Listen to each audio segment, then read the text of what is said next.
नमस्कार, विंध्य भारत में आपका स्वागत है। मैं हूं आपके साथ दीप्ति। आइए शुरुआत करते हैं खास खबर के साथ। सरकार जीएसटी तो ले आई, समय समय पर जरूरी संशोधन भी किए, लेकिन आज तक जाने अनजाने हो गई गलती को सुधारने के लिए उसने कोई सुविधा उपलब्ध नहीं कराई। यह बात निकल कर आई विंध्य टैक्स सेमिनार के राष्ट्रीय सम्मेलन में। विंध्य भारत के लिए जावेद अंसारी ने देश के प्रमुख टैक्स एक्सपर्ट से बात की है। देखिए खास रिपोर्ट। नमस्कार, मैं जावेद अंसारी, आप देख रहे हैं विंध्य भारत। मैं मौजूद हूँ कृष्णा राज कपूर ऑडिटोरियम में। यहाँ पर जैसा कि आप अपने टीवी स्क्रीन पर इस समय देख पा रहे होंगे, टैक्स को लेकर जो सबसे ज़्यादा आज की तारीख में एक चर्चित नाम है टैक्स, जीएसटी। एक्सपर्ट लोग मौजूद हैं, देश भर के प्रमुख लोग मौजूद हैं। मैं इनसे बात करूंगा। सबसे पहले इनका परिचय, अपना परिचय जरा हमारे दर्शकों को दीजिए। अरविंद कुमार मिश्रा, प्रयागराज से हूँ। ये बताइए, ये टैक्स को लेकर इतना हल्ला होता है, क्यों? टैक्स ले हल्ला तो बहुत से होना नहीं चाहिए। सबकी रिस्पॉन्सिबिलिटी है। देश के सभी नागरिकों को टैक्स देना चाहिए। जो भी सही उसको टैक्स लगे अपना, उसको सही से अगर टैक्स देंगे तो उसमें फिर हल्ला मचाने की कोई ज़रूरत नहीं पड़ेगी। सही तरीके से अगर टैक्स देंगे तो हल्ला मचाने की ज़रूरत नहीं पड़ेगी। सवाल यहीं से शुरू होता है, किस तरीके से हम अपने टैक्स का निर्धारण करें। जहाँ तक टैक्स निर्धारण की बात है, उसके लिए कानून मौजूद है। उसी का अनुपालन करने के लिए और कराने के लिए हमारी जिम्मेदारी है टैक्स प्रैक्टिशनर्स की, और उसको हम लोग बखूबी निभाते हैं। लेकिन जो हल्ले की बात आई थी, अभी प्रश्न क्यों होता है, वो इसलिए होता है कि जब सरकार कोई नया कानून लागू करती है तो उसमें कुछ इतनी भ्रांतियाँ रह जाती हैं जिसकी वजह से करदाताओं को परेशानी होती है, और उनको दूर करने का प्रयास करने के लिए हम निरंतर ये गोष्ठियाँ, सम्मेलन करते हैं और करदाताओं की परेशानी को सरकार के सम्मुख रखने में कोशिश करते हैं और कोर्ट में भी ले जाते हैं। धन्यवाद। सरकार जो भी नियम कानून बनाती है उसकी हम भ्रांतियां जो है उनको दूर करते हैं। सवाल यही पैदा होता है, जब सरकार सोच समझकर कानून बनाती है तो ये भ्रांतियां क्यों? देखिए, आपके इन सारे सवालों का जवाब हमारे बहुत ही विद्वान अधिवक्ता जो लोग हैं वो सब लोग देंगे।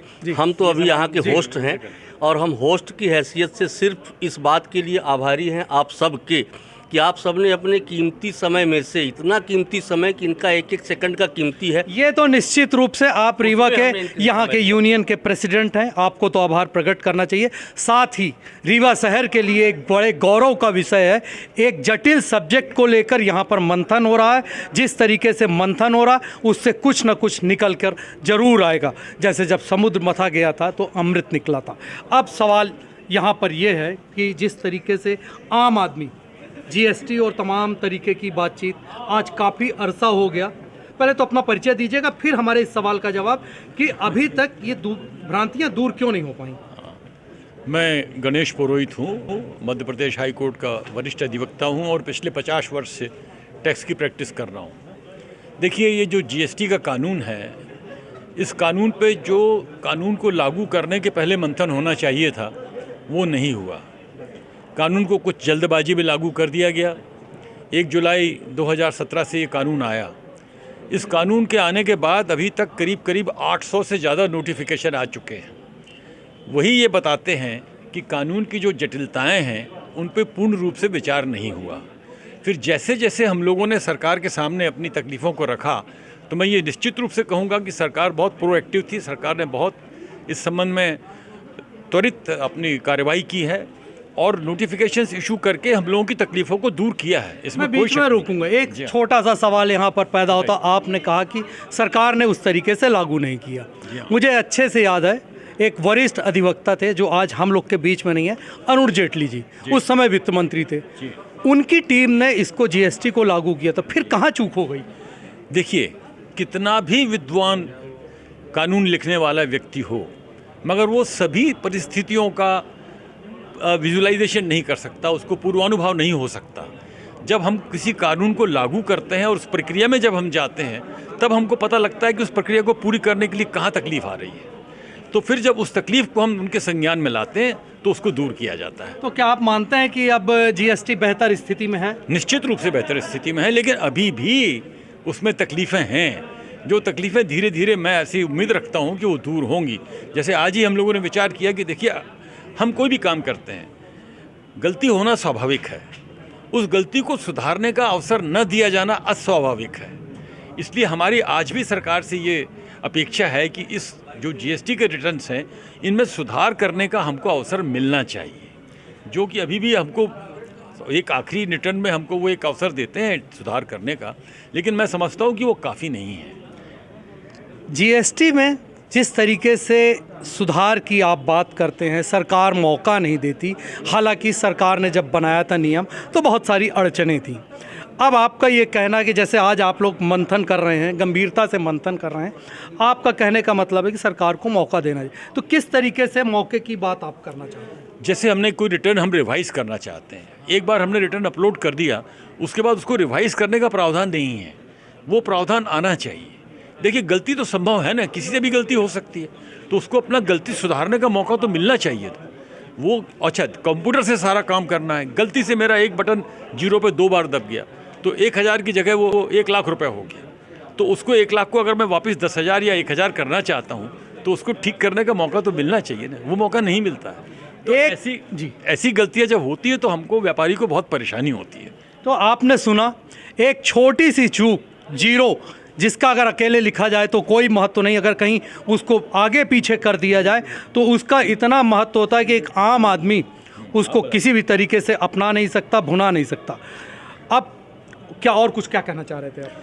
मैं यही कह रहा हूँ कि सरकार डेफिनेटली बहुत प्रोएक्टिव है, हमारी बात को सुन रही है और हमेशा उसमें हमारे को, अच्छा, अगर सरकार नहीं करती है तो हम कोर्ट के जरिए उसको कराते हैं, तो बहुत से प्रावधानों को हम लोगों ने कोर्ट के जरिए भी लाया है और धीरे धीरे मैं समझता हूँ कि अगले 1 आध साल में ये बिल्कुल अच्छे से सेटल हो जाएगा।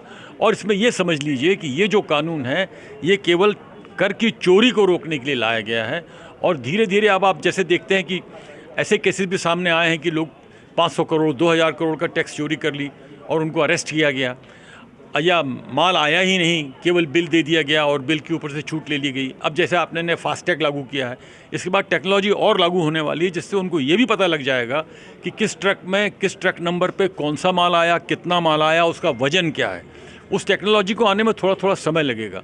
देखिए, जो हमारे देश में भ्रष्टाचार व्याप्त है उसको समाप्त करने का मात्र एक तरीका है टेक्नोलॉजी का इस्तेमाल, क्योंकि हम मनुष्य का स्वभाव और उसका नेचर नहीं बदल सकते। अगर मेरे मन में बेईमानी है तो मैं कैसे भी करके बेईमानी कर लूँगा, लेकिन मुझे आपका कहने का मतलब है टेक्नोलॉजी ही सब कुछ बेहतर करेगी। टेक्नोलॉजी से ही इस भ्रष्टाचार का इलाज होगा और जितनी ज़्यादा टेक्नोलॉजी का इस्तेमाल होगा धीरे धीरे भ्रष्टाचार कम हो जाएगा। लेकिन दुर्भाग्य ये है कि टेक्नोलॉजी लागू होने के बाद भी हम उसमें से रास्ते निकाल लेते हैं। ये बड़ी सोचने की बात है। टेक्नोलॉजी जिस तरीके से आगे बढ़ रही है उसी तरीके से उसकी काट भी ढूंढ ली जाती है। हालांकि इसमें आप लोग एक्सपर्ट हैं, अन्यथा मत लीजिएगा। आप लोगों ने जो एक बड़ी गंभीर बात कही, वो सबसे गंभीर बात ये थी कि लगातार इसमें सुधार होना चाहिए। वक्त के साथ जिस तरीके से आज जीएसटी में बदलाव आया, निकट भविष्य में जीएसटी पूर्ण रूपेण बेहतर स्थिति में आ जाएगी। अब सवाल यहाँ पर यह है कि अभी और वक्त लग रहा है, जैसा इसको छोड़ दीजिए, जैसा जैसा वक्त लग रहा है आप लोग लगातार जीएसटी में मंथन करने जा रहे हैं। आज ऐसा और क्या निकल के आने वाला है जिसका फ़ायदा यहाँ पर आम आदमी को ज़रूर होगा? जो सारे हिंदुस्तान से हम लोग जुड़े हुए हैं इधर, ये मंथन के लिए, ये रेवा विंझा टैक्स कॉन्फ्रेंस आज और कल 2 दिन का है। वो विंझा टैक्स कॉन्फ्रेंस में वो सब जीएसटी और आयकर का वो इश्यूज डिस्कस करें। हम लोग वो पेपर राइटर एंड चेयरमैन वो लगे हुए हैं, वो इसके अलावा बात करेंगे। मैं निश्चित रूप में एक बात करना चाहता हूँ, खाली जीएसटी का अभी तक ट्रिब्यूनल नहीं वो स्टार्ट किया वो सेंट्रल गवर्नमेंट ने, even though supreme court has already given the details, immediately you can start the GST tribunal. जो जीएसटी में कोई फ़र्क है तो इसमें डिमांड होता है तो वो डिमांड के लिए वो डायरेक्ट हाई कोर्ट जाना है, वो रिट पिटीशन डालना है, ऐसा है। अपील का कोई व्यवस्था कुछ नहीं कर दिया सेंट्रल गवर्नमेंट ने। सेंट्रल गवर्नमेंट ने अच्छा काम करेगा, वो टेक्निकल ग्लिचेस नहीं सॉर्ट होगा और इसके अलावा जीएसटी का वो ट्रिब्यूनल नहीं अभी शुरू नहीं किया। ऐसा है, मैं विनम्र से सेंट्रल गवर्नमेंट की रिक्वेस्ट करता हूँ, जो जीएसटी का ये ट्रिब्यूनल निकालेगा तो थोड़ा सुविधा होता है जीएसटी में सारे हिंदुस्तान का, हर स्टेट में it is very very large pending and the government has to make a arrangement as early as possible. ये बताइए, आपने ट्रिब्यूनल की बात की, जब सरकार आपकी गलतियों को सुधारने का मौका नहीं दे रही तो क्या ट्रिब्यूनल बनाएगी? क्या आपको ऐसा लगता है? एक्चुअली जो असेसिंग वो ये इनिशियल वो पहले का असेसिंग के बाद after completion of assessment whatever it में the demand whatever it में शोकाज नोटिस अरेस्ट कुछ ना कुछ होगा। इसके अलावा जो अपील करने का ट्रिब्यूनल बिल्कुल होना चाहिए, वो ये सीरियल में ये ट्रिब्यूनल नहीं तो डायरेक्ट हाई कोर्ट में रिट पिटिशन का जाने का वो छोटे छोटे लोग को और छोटे छोटे गांव लोग को लिए बहुत मुश्किल हो जाएगा। ऐसा है, ट्रिब्यूनल बिल्कुल होना चाहिए। ट्रिब्यूनल है तो जीएसटी ट्रिब्यूनल लगेगा तो सेंट्रल गवर्नमेंट लगेगा तो सब लोग का बहुत सुविधा मिलेगा। ये सुविधा में हर लोगों के लिए वो क्या बताने का, वो ट्रिब्यूनल के साथ क्या बताने का, क्या डालने का, क्या देने का, वो सब मिलेगा। डायरेक्ट हाई कोर्ट में कोई बड़े बड़े वकील लोगों के लिए साथ जाने का, वो बातचीत करने का, वो इन्फॉर्मेशन देने का, पेपर बुक डालने का ऐसा टाइम लगेगा। वो ट्रिब्यूनल है initial second stage, first stage जो अपील अथॉरिटी, बाद में जीएसटी ट्रिब्यूनल, इसके बाद में हाई कोर्ट, वो ठीक रहेगा। It is a sequel, assessment, appeal, बाद में जीएसटी ट्रिब्यूनल, बाद में हाई कोर्ट। ऐसा होता है। निश्चित रूप से एक बेहतर बात है, अगर ट्रिब्यूनल बना दिया जाए तो उससे तमाम तरीके की जो भी परेशानियां आती हैं उससे काफ़ी हद तक निजात, खास तौर से उनको बहुत लाभ मिलेगा जो जीएसटी देते हैं, वकील के पास जाते हैं, किसी न किसी से गलती हो जाती, गलती सुधारने का सबसे बेहतर मौका ट्रिब्यूनल अगर बना दिया जाए। अब सवाल ये पैदा होता है कि जैसे कि आप वाणिज्य में, हाँ, सेल्स टैक्स, हाँ, मैं वही कमर्शियल टैक्स में आप लोगों की गलतियां निकाला करते थे, हाँ, और उनसे पेनल्टी लिया करते थे, तो क्या आप सुधारने का मौका देते थे और किस तरीके से गलतियां निकालते थे जिससे आप ये बता सकते हैं कि लोग अपनी गलती कैसे सुधारें? देखिए, ऐसा है कि जो अपना नाम बता दीजिए। मैं गजेंद्र सिंह बघेल, मैं यहीं का रीवा का रहने वाला हूँ। सेल्स टैक्स डिपार्टमेंट में एडिशनल कमिश्नर के पद से इंदौर से रिटायर हुआ हूँ और अब थोड़ा बहुत काम कंसल्टेंट के रूप में जबलपुर में करता हूँ। इस कॉन्फ्रेंस में आज मिश्रा जी के इनविटेशन पर आया हूँ और जो प्रश्न आप उठा रहे हैं कि गलतियाँ सुधारने के लिए मौका देना चाहिए, ये एक अहम सवाल है और ये नेशनल लेवल पर विचाराधीन होगा। पहले तो इसके लिए प्रोविज़न था और जीएसटी चूँकि पूरी तरह से कंप्यूटर बेस्ड सिस्टम में इसका कंप्लायंस है, तो सरकार ने जो बात वहाँ कही होगी सुप्रीम कोर्ट के सामने, उसमें उनका भी पक्ष मजबूत है और इसको ज़रूर या तो अवसर मिलना चाहिए या कोई ऐसा रास्ता निकलना चाहिए कि किसी न किसी स्टेज पर हम अपनी बात को, डिपार्टमेंट को, अपने क्लेम को पहुंचा मैं बीच में आपको रोकूंगा। अब जैसा कि ये आपकी ये जो भी बातचीत, हमारी आपकी बातचीत है, इसको आम आदमी भी देखेगा, एक्सपर्ट तो देखेंगे ही, साथ में आम आदमी देखेगा, तो उस आम आदमी के लिए आप क्या संदेश देना चाहेंगे, क्या मैसेज देना चाहेंगे कि उससे जीएसटी और ये सब करते वक्त गलतियां कम से कम हो?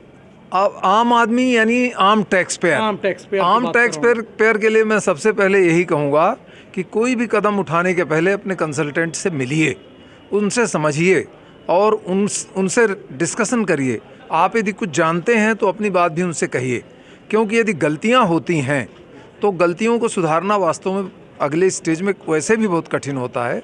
तो अच्छा ये होगा कि गलतियां न हों, आप अपना कंसल्टेशन करके ही रिटर्न प्रस्तुत करें और कोई भी कार्यवाही अपने कंसल्टेंट के बगैर ना करें। और जो छोटे मोटे इस तरह के सलाहकार मिलते हैं जिनको नॉलेज नहीं है, उनके चक्कर में ना पड़े। सही आदमी पर अगर आप पहुंच गए, सही जानकार आदमी के पास आप पहुंच गए, तो गलतियां होने की गुंजाइश ना के बराबर है। एक ऐसे व्यक्ति की बातचीत जो लोगों की गलतियां ही निकाला करता था। अब सवाल ये पैदा होता, पहले तो आप बताइए आप कहाँ से आए हैं और क्या कहना चाहेंगे? मैं एमके मिश्रा एडवोकेट हूँ, सतना से आया हूँ।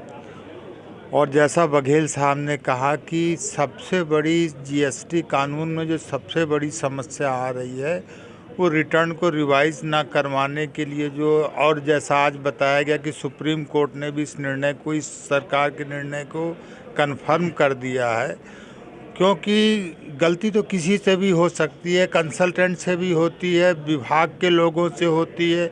विभाग अपनी गलती सुधार सकता है और व्यापारी अपनी गलती नहीं सुधार सकता है, तो ये विसंगतपूर्ण है, ये against the principles of natural justice है। अगर कोर्ट ने कोई निर्णय दिया भी है तो सरकार को इस दिशा में विचार करना चाहिए और कंडीशन लगा सकते हैं कि एक बार सुधार सकते हो, 2 बार सुधार सकते हो, लेकिन सुधार ही नहीं सकते हैं। मनुष्य जो है गलती करके उसको सुधारने का मौका ना दिया जाए, तो ये तो किसी भी कानून में एक्सेप्टेबल नहीं। सबसे दुर्भाग्य की बात है कि कानून में सुधार की गुंजाइश ही नहीं। सर, मेरा एक अंतिम सवाल आपसे, एक छोटा सा सवाल है। आप से सवाल इसलिए भी बनता है कि आप लोगों की गलतियां ही पकड़ा करते थे जब तक आप सरकारी नौकरी में थे। तो क्या आप लोगों को सुधारने का मौका देते थे और मौका किस तरीके से देते थे? एक तो उस कानून में रिटर्न रिवाइज करने की व्यवस्था थी, जिसको कि आज चर्चा में रही ये बात कि रिटर्न को रिवाइज करने के लिए हमको अपॉर्चुनिटी मिलनी चाहिए। एक ही तरीका है अपनी गलती को सारा देखिए, टैक्स सिस्टम में पिछले 30-35 सालों में ये हो गया है कि जो आप रिटर्न देते हैं वो एक्सेप्ट हो जाता है। तो ये जो रिटर्न हम देते हैं उसमें कोई गलती रह गई है तो एक बार कम से कम, और कई बार यदि ज़रूरत हो तो 2 बार भी सुधारने का अवसर मिलना चाहिए। अब वो उसको ये लोग अपने कंप्यूटर सिस्टम में कैसे ट्रांसलेट करेंगे, ये टेक्नोलॉजी के लोगों का काम है। लेकिन कानून के अनुसार जो मिश्रा जी कह रहे थे या जो तमाम ये लोग एक्सपर्ट्स यहाँ आए हैं, उसमें ये सही है कि अवसर मिलना चाहिए। सुधारने का अवसर नहीं मिलेगा तो गलतियों को रेक्टिफाई नहीं कर पाएंगे और फिर उससे उनको बहुत नुकसान होगा। कितनी छोटी सी मांग है, सुधार का मौका। सुधार का मौका अगर मिलना चाहिए तो सारी समस्याओं का निराकरण हो जाएगा। कहाँ से हैं और क्या कहेंगे? मैं Anil Shukla, retired assistant commissioner, यहीं रीवा से हूँ और आजकल प्रैक्टिस में हूँ। अब मेरा कहना यह है कि जीएसटी में जो सबसे परिवर्तन किया गया, इसका सेंट्रलाइजेशन हो गया। यह राज्य सूची का विषय था, जिसे केंद्र सरकार ने जो है समवर्ती सूची में डालते हुए अपने अधीन करा। यूनिफिकेशन ऑफ इंडिया के नाम पर इसका सेंट्रलाइजेशन हो गया। रीवा के व्यापारी की अपील कौन सुनेगा, कहाँ सुनेगा, फेसलेस हो गया सब। ये रजिस्ट्रेशन के लिए एक व्यापारी अप्लाई करता है, उसका रजिस्ट्रेशन सेंट्रल जीएसटी से में होगा या स्टेट जीएसटी से, कोई टेरिटोरियल जुरिस्डिक्शन नहीं है। न तो ये होगा कि ट्रेडिंग का, टेरर्स का रजिस्ट्रेशन स्टेट से होगा या मैन्युफैक्चरर का सेंट्रल जीएसटी से होगा। तो जुरिस्डिक्शन डिसाइड नहीं। सबसे बड़ा लाभैक इसमें है, ड्रॉबैक। एक तो व्यापारी के पास 2 फर्म 3 फर्में होती हैं। सेंट्रल जीएसटी वाले अगर जांच के लिए गए तो स्टेट जीएसटी से जो फर्म रजिस्ट्रेशन है उसकी जांच नहीं कर सकते। स्टेट जीएसटी वाले गए तो सेंट्रल जीएसटी वाले रजिस्ट्रेशन की जांच नहीं कर सकते हैं। कुल मिला के हौच पौच कर दिया एडमिनिस्ट्रेशन को, शासन ने हौच पौच कर दिया। ये एक गंभीर बात किस व्यक्ति ने कही? असिस्टेंट कमिश्नर शुक्ला जी ने, जो कि पूरी लाइफ जिन्होंने गलतियां करने वालों को रोकथाम पर ही कोशिश की थी। उनका ये कहना सरकार के समझ में नहीं आ रहा। एक छोटी सी मांग इन लोगों की, गलती सुधारने का मौका मिले। क्या कहेंगे आप? मैं एडवोकेट अश्विन लखोटिया, अध्यक्ष Madhya Pradesh tax law bar association. सबसे पहले तो मैं कहूँगा कि पूरे मध्य प्रदेश में हमने जब से जीएसटी लागू किया है, पूरे मध्य प्रदेश में सब एसोसिएशन से मिलकर अवेयरनेस प्रोग्राम चलाया गया है और उसका आज ये फल है कि पूरे मध्य प्रदेश 2020-21 तक लगभग फर्स्ट या सेकंड रहा है रिटर्न भरने में, और आज की पोजीशन हम 4थे-5वें स्थान पे है। तो हम सब एसोसिएशन से मिल के जो आज हम यहाँ पे सेमिनार करने जा रहे हैं कि हम अपने साथियों को ये बताएं कि जीएसटी में या इनकम टैक्स में हमें प्रावधानों को पालन कैसे करना है और व्यापारियों से कैसे करवाना है। इसलिए है अवेयरनेस प्रोग्राम हम, जैसे कि आज टैक्स काउंसिल रीवा बार के साथ भी हम ये प्रोग्राम कर रहे हैं। और जहाँ तक रिवाइज रिटर्न की जो समस्या है, ये हम दिल्ली और यहाँ तक इंदौर में बड़े बड़े प्रोग्राम कर चुके हैं, उसके सामने ये समस्या को उठाते आ रहे हैं। कहीं ना कहीं सरकार बहुत सारी मांगे हमारी मांग चुकी है। इस पर एक लाइन में कोई अपनी इंपॉर्टेंट मांग बताइए, पहले केवल एक मांग। बस ये जीएसटी रिटर्न रिवाइज की जो समस्या है, ये बहुत गंभीर समस्या है। इसको सॉर्ट आउट करने के लिए हम सरकार से मांग कर रहे हैं। सबसे मेरी कई एक्सपर्ट से बात हुई, सब ने केवल एक चीज़ कही, जीएसटी को किस तरीके से रिवाइज करना है। ये सुविधा सरकार को अगर उपलब्ध करा दे तो गलतियां होने की गुंजाइश कम होगी। अगर गलतियां होने की गुंजाइश कम होगी तो निश्चित रूप से इसका लाभ उस आम आदमी को मिलेगा जो बामुश्किल जीएसटी जमा करने या टैक्स जमा करने वकील के पास आता है, वकील के पास आने में उसको सहूलियत होगी। फिलहाल के लिए अब तक की खबरों में इतना ही। देश दुनिया की तमाम बड़ी खबरों के लिए बने रहे हमारे चैनल के साथ। नमस्कार।